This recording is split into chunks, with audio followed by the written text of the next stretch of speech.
Hello guys, welcome back to my new blog. তো এখন আমি রাতে যাব বাজার। তো ব্যাগ নিয়ে বেরিয়ে পড়লাম বাজার যাওয়ার জন্য। তো এখন আমি মাথায় টুপি মুপি দিয়ে বেরিয়ে পড়লাম। তো বাইরে অনেক ঠান্ডা পড়েছে।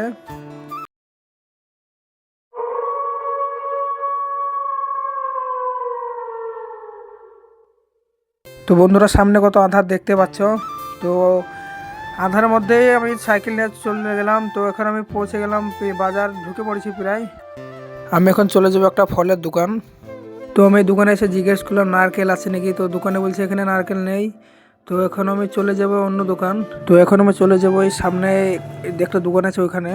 তো এই পাশের দোকানেই অনেক নারকেল আছে, মানে এটা হচ্ছে একটা পাইকারি দোকান। তো আমি এখানে যে দেখবো নারকেল কীরকম দাম লাই। এই তো এখানে আগে থেকে অনেক কাস্টমার ছিল। তো আমি ডাকছি, তো দোকানদার আমাকে পাত্তাই দিচ্ছে না। ওখানে আমি 3টে মতো নারকেল নিলাম। তো এখন আমি চলে যাব মুদিখানার দোকানে। তো এটা হচ্ছে আমাদের এরিয়ার সব থেকে বড় মুদিখানার দোকান। তো ওদেরকে আমি লিস্টটা দিয়ে দিলাম মালের। তো ওরা মাল ভরছে আর আমি দাঁড়িয়ে দেখতে থাকলাম ওরা মালটা ঠিকঠাক দিচ্ছে কিনা। তো এখানে আমি 1 মাসকার বাজার নিয়ে নিলাম। তো মাল নেওয়া হয়ে গেলে মালগুলো আমি টোটোতে তুলে দিলাম। তো এখন আমি কিছু ফল কিনে নেবো। তো ফলের দোকানে ঢুকে আমি কিছু ফল নিয়ে নিলাম। তো ফলমূল নেওয়া হয়ে গেলে তো এখানে আমার একটা বন্ধু আমাকে ডাকলো, তো সেখানে গেলাম।